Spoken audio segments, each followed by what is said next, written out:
हमारी आज की कहानी है नए घर में बहू के अंदर घुसी भूत। एक लंबे समय पहले एक गांव में आनंद, उसके माता पिता जानकी और रमैया, उसकी पत्नी नर्मदा और उसके बेटे नानी के साथ एक छोटे घर में रहता था। आनंद नौकरी करके आए हुए पैसों से अपना घर चलाता था।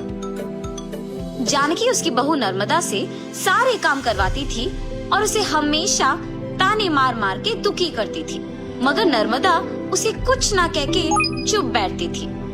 ऐसे कुछ साल बाद आनंद अपने नौकरी से कमाए पैसों को बचा बचा के एक बड़ा नया घर खरीदता है। आनंद के खरीदे हुए नए घर में बहुत समय से एक भूत रहती थी। ये बात आनंद को नहीं पता था और इसीलिए वो घर खरीदता है और उसके आसपास खाली रहने के कारण दिखने में बहुत शांत सा माहौल था और जानकी में कोई बदलाव नहीं आया। नए घर में जाने के पहले ही दिन नर्मदा की गलती के बिना ही उसे ताने मारती है। दुखी होकर नर्मदा बिना कुछ खाए और सोए अपने कमरे में जाकर रोती रहती है। तब उस घर में मौजूद भूत नर्मदा को रोते हुए देख उसके पास आती है। बगल में परछाई को देख नर्मदा तुरंत खड़े हो जाती है। तब वो भूत नर्मदा के सामने आके खड़े हो जाती है। उसके चेहरे पे घाव, खुले बाल देख के नर्मदा डर जाती है। बाप रे, भूत भूत! डरो मत, मैं तुम्हें कुछ नहीं करूंगी। तुम हमारे घर में क्यों आई हो? तुम लोग ही मेरे घर आए। ये तुम्हारा घर है? हाँ, ये मेरा घर है। इसी में मैं मर गई। मेरे मरने के बाद ही तुम लोग यहाँ आए। ऐसे कह के अचानक नर्मदा में घुस जाती है।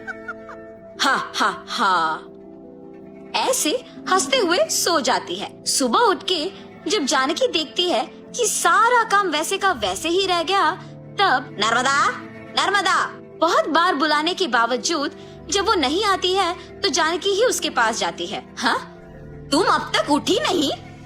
नर्मदा नर्मदा उठो! जानकी पास आके बुलाने पर नर्मदा जाग उठती है। उसकी आंखें बहुत लाल और डरावना दिखने के बावजूद जानकी उस पर ज्यादा ध्यान नहीं देती है। उठ गई? जाओ, जाके सारा काम करके चाय बना के लाओ। मेरे ही सामने जोर से बात करके मुझे काम करने के लिए कह रही हो? ये कह के उसका हाथ जोर से पकड़ लेती है। नहीं, तुम कुछ मत करो। आज से सारा काम मैं ही करूंगी, मुझे छोड़ दो। जाओ, जाके सारा काम करो। ठीक है, ठीक है। ऐसे कह के जल्दी से सारे काम खत्म करती है। ये क्या सच में मेरी बहू है? इसके मुंह से कभी एक लफ्ज भी नहीं निकला और आज ये मुझसे सारा काम करवा रही है। तुरंत ये सब मुझे अपने बेटे को बताना होगा। और ऐसे अपने बेटे को सब सच बताती है। तब वो कहता है, जितना भी गुस्सा क्यों ना हो, ऐसे तो नहीं कहते हैं माँ। आप अगर उससे अच्छे से पेश आएंगे तो वो भी अच्छा ही रहेगी। उसके बारे में क्या मुझे नहीं पता? उसके बेटे का ऐसे बात करने पर जानकी कुछ नहीं कहती है और अपनी बहू से डरने के कारण वो सारे काम खुद ही करती है। नर्मदा, नए घर खरीदने की खुशी में मैं अपने कुछ दोस्तों को घर बुला रहा हूँ। सारी चीजों का तुम्हें ही ध्यान रखना होगा। ऐसे बोल के चला जाता है। नर्मदा कुछ बात किए बिना खड़े रहती है। उसके बगल में खड़े जानकी के पास जाके वो कहती है, तुम्हारे बेटे की बातें सुनी है ना तुमने? सारी तैयारी तुम्हें ही करना होगा। ऐसे जोर से कहती है। अगले दिन आनंद दोपहर को अपने दोस्तों को घर ले आता है। नर्मदा, तुमने सारी तैयारी कर ली ना? हाँ जी।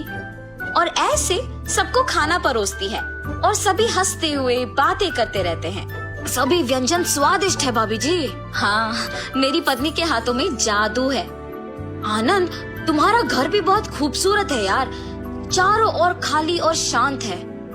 इस घर को देखते ही पसंद आ गया मुझे, इसीलिए इसे बचाए हुए सारे पैसों से खरीदा हूँ।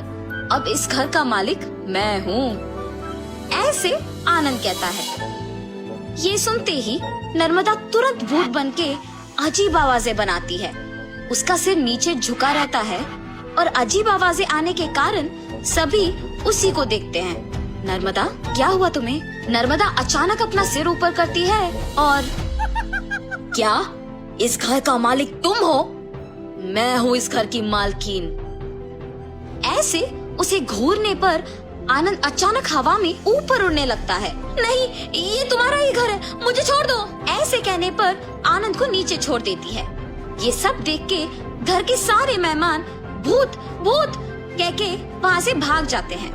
नर्मदा जैसे उसे कुछ पता नहीं है अपने कमरे में जाके सो जाती है। आनंद, कम से कम अब मेरी बातों का यकीन करोगे तुम? तुम्हारी पत्नी में भूत घुसी है, भूत। देखो आज उसने क्या कर दिया।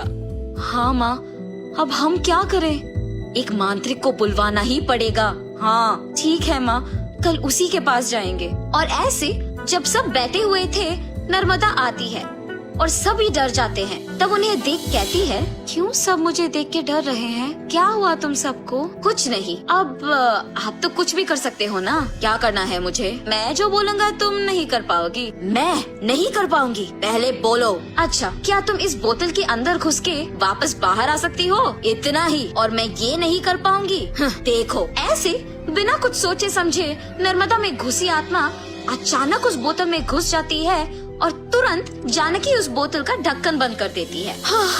भूत को मैंने इस बोतल के अंदर बंद किया है, अब इसे गांव के अंत में फेंक के आना होगा। और ऐसे उस बोतल को गांव के एकदम अंत में फेंक के आ जाती है। तब से जानकी अपनी गलती सुधार के अपनी बहू को ताने मारना बंद कर देती है। भूत के चले जाने पर सभी उनके नए घर में खुशी से जीते हैं। तो अगर आपको हमारी कहानी पसंद आई तो हमारे चैनल को सब्सक्राइब कीजिए, लाइक कीजिए और शेयर कीजिए। मिलते हैं अगली कहानी के साथ जल्द ही।